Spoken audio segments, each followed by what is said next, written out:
नमस्कार। इस बार सदन शुरू होने से पहले ही इंडिया गठबंधन और एनडीए की लड़ाई एक दूसरे से तगड़ी हो गई है। 2 दिन सांसद चलने के बाद ही सुप्रिया श्रीनेट ने अपने शब्दों के तीर से बीजेपी को पूरी तरह से घायल कर दिया है और यह सच्चाई सभी को सुननी और जाननी चाहिए ताकि आपको भी पता चले कि असल इमरजेंसी क्या थी और अब की अघोषित इमरजेंसी क्या है। अब सुप्रिया श्रीनेट ने भी खुले तौर पर कह दिया है कि बीजेपी से बड़प्पन की उम्मीद करना बेमानी है और नरेंद्र मोदी से बड़ा दिल दिखाने की अपेक्षा करना सरासर बेवकूफी है। संसद सत्र शुरू हुआ, नेता विपक्ष राहुल गांधी और नरेंद्र मोदी एक साथ स्पीकर महोदय को लेकर ऊपर पहुंचे। एक नई शुरुआत की पहल खुद राहुल गांधी ने पहले हाथ बढ़ाकर कर दी। नेता प्रतिपक्ष के रूप में सदन में उनका पहला वक्तव्य बेहद उम्दा था।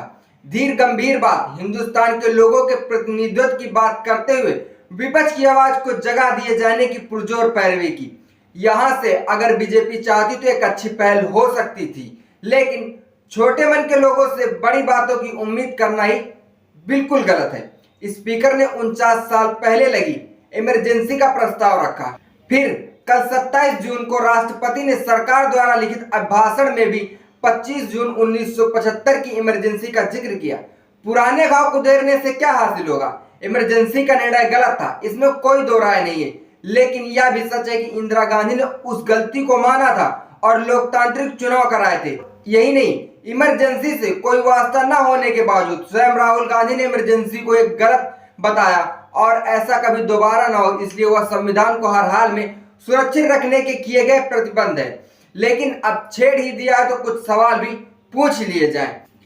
एक साथ एक ही सत्र में करीब 146 विपक्षी सांसदों को लोकसभा से निलंबित करना, क्या यह इमरजेंसी नहीं थी? विपक्षी सांसदों के माइक बंद कर देना, क्या यह इमरजेंसी नहीं है? राहुल गांधी के 14 मिनट के भाषण में 11 मिनट ओम बिरला की शक्ल, क्या यह इमरजेंसी नहीं है? 51 मिनट के राष्ट्रपति के भाषण में 6 बार नेता प्रतिपक्ष राहुल गांधी को और 73 बार नरेंद्र मोदी को दिखाना, क्या यह इमरजेंसी नहीं है? स्पीकर का जय संविधान बोलने पर आपत्ति करना, क्या यह इमरजेंसी नहीं है? जबरन काले कानून सीसीए, भारतीय नागरिक सुरक्षा संहिता 2023, भारतीय न्याय संहिता 2023 और भारतीय साक्ष्य अधिनियम 2023 पास कराना, क्या यह इमरजेंसी नहीं है?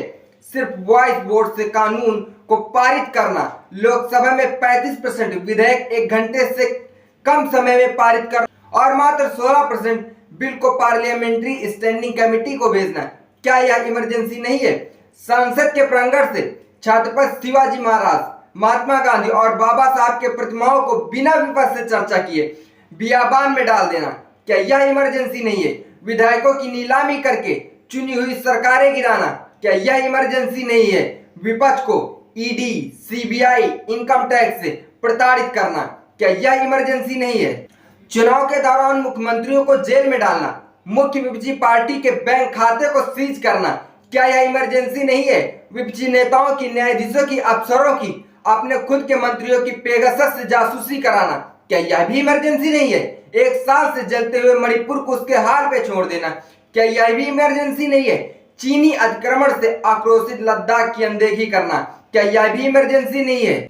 किसानों को 1.25 साल तक दिल्ली की सरहद पर छोड़ देना, जिसमें 750 किसानों की शहादत हो गई, क्या यह इमरजेंसी नहीं थी? किसान नरसंहार के मुख्य अभियुक्त के पिता को गृह राज्य मंत्री बनाए रखना, क्या यह इमरजेंसी नहीं है? रोजगार की मांग करते युवाओं को पुलिस से बार बार लाठीचार्ज करना, क्या यह भी इमरजेंसी नहीं थी? छात्रों को प्रदर्शन करने पर जेल में डाल देना, क्या यह भी इमरजेंसी नहीं थी? पेपर पर पेपर लीक होना, परीक्षाएं स्थगित होना, क्या यह भी इमरजेंसी में नहीं आता? 21 साल की क्लाइमेट एक्टिविटी को गिरफ्तार करना, क्या यह भी इमरजेंसी नहीं है? पत्रकारों पर असहाय सच दिखाने के लिए देशद्रोह के मुकदमे लगाना, क्या यह भी इमरजेंसी नहीं थी? मीडिया को अपने बस में करने के बाद सोशल मीडिया और यूट्यूब पर शिकंजा कसने की कोशिश करना, क्या यह इमरजेंसी नहीं है?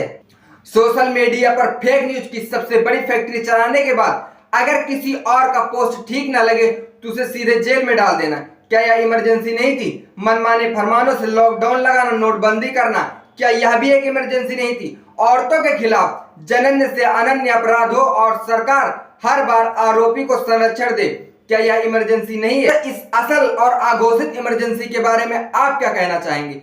कमेंट बॉक्स में कमेंट करके जरूर बताना। देखते रहिए हालचाल। जय हिंद।